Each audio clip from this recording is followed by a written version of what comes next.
Hello and welcome back to Spin Your Jaw.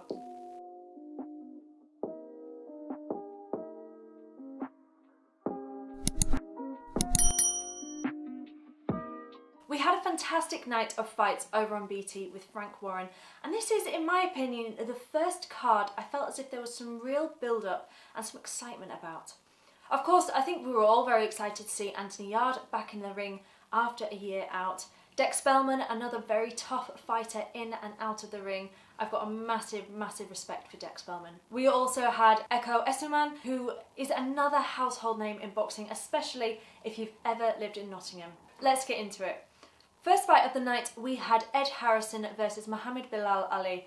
Ali is getting straight in there with quick, sharp movements. He's landing his punches nicely. However, he left himself open to Harrison's counters, and Harrison keeps catching him with the same solid right hand.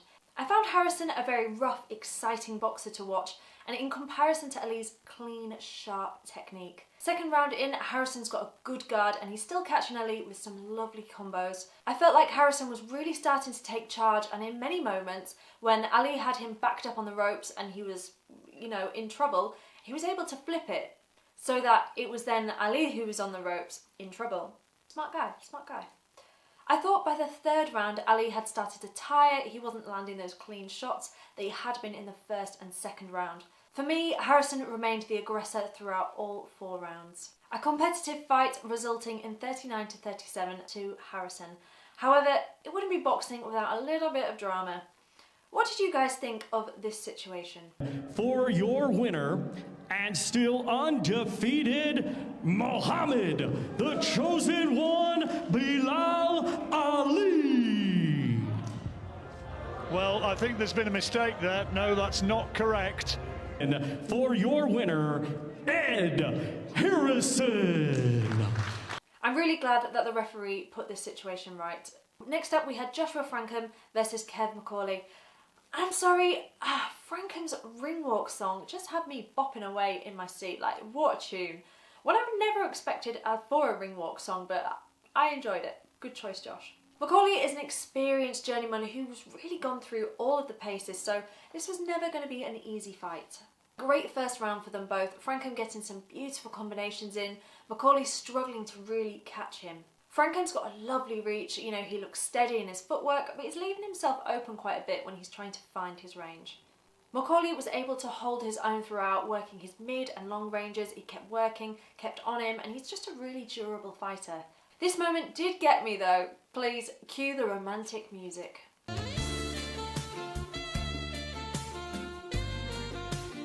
This fight for me was really exciting to watch. They were really battering each other. McCauley wasn't giving up though, and he was really handling those heavy body shots from Frankham, but equally Frankham was handling brutal uppercuts from McCauley, so they were very... For his boxing debut, just what an entertaining fight with a really good professional level of boxing from both fighters. McCauley might be a journeyman, but he's not an easy fight. I hope to see more of them to come. A really great start to Frankham's professional career, taking home that win. Next up, we had English champion Ekko Essuman versus Cedric Peynaud for the IBF European welterweight title. Essuman came in strong and spiteful, landing those sharp, stiff jabs. And he was moving well, dodging Peynaud's hits. Originally a kickboxer, Peynaud was switching up his stances from orthodox to southpaw. He's coming up square, and in my personal thoughts are that, you've got to have a decent boxing IQ to know how to fight somebody like Peynaud. Essuman kept his movements quick and light, working Peynaud with a combination of hard shots he was definitely feeling. Peynaud continued to throw sharp hooks, and I didn't feel as if he was working Essuman as much as he could have. He was definitely taking more heavy hits than Essuman, and there wasn't really much for sustained pressure from him. 8th round was very dominant from Essuman with heavy sustained attacks. I understand now why he's called the Engine. Essuman took home the IBF European welterweight title with a unanimous decision. We then had Denzel Bentley versus Mark Heffron. Bentley was off to a somewhat shaky start. He doubled up on his jab, and when he went to land it, Heffron had moved out the way, resulting in some sort of lunge fall type of movement. Heffron was knocked down with a very heavy straight left hand from Bentley. In a southpaw stance, he was constantly switching up his footwork, which makes him incredibly awkward. For me, this fight was pretty equal in level. I didn't think one particularly outperformed the other one. I thought they were both really, really good, and they brought everything they had to that fight. You know, they were both extremely heavy-handed, heavy hitters, both listening to their corner's advice, both just extremely talented boxers. I can see why they both looked so disappointed with the draw decision after a full 10 rounds of brutal attacks. And the headlining fight, Anthony Yarde versus Spellman. This was maybe one of the heaviest hitting fights that I think I've ever seen. Both fighters really at the peak of their fitness. This was always going to be a really good test for both fighters. A good opening round from Spellman. Yarde, I thought, was taking his time, you know, finding his reach and trying to work Spellman out. Third round for me was when it started to get interesting. Yarde's hits are starting to get heavier and he's starting to rock Spellman. But he is a tough fighter. You know, he was still present, he was still working, he was still putting the pressure on Yarde, even though he was taking a hard beating. Yarde, I don't know how, but he just doesn't seem to be fazed by Spellman's attacks. He's hitting with some extreme power. For me, I didn't have either boxer up until the 4th to 6th round, when Yarde was really started to work on breaking Spellman down. Yarde is a comfortable fighter, you know, he's comfortable on the front foot, he's comfortable on the back foot.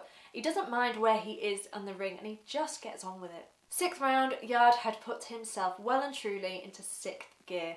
Yarde gave a montage of power shots, right hands, body shots, unloading all of his energy onto Spellman. Another right hand from Yarde knocked Spellman standing, making him drop his hands. Shortly after, Yarde hits him with another right hand, which takes him down for the first time in his career. The ref obviously didn't like what he saw and he wanted to keep Spellman safe, which we all have to remember is the most important thing.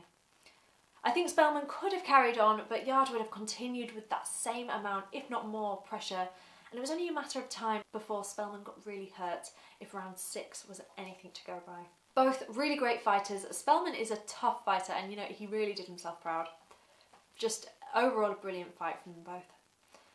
And that's all for this week. Thank you so much for joining me and I will see you on the next fight card.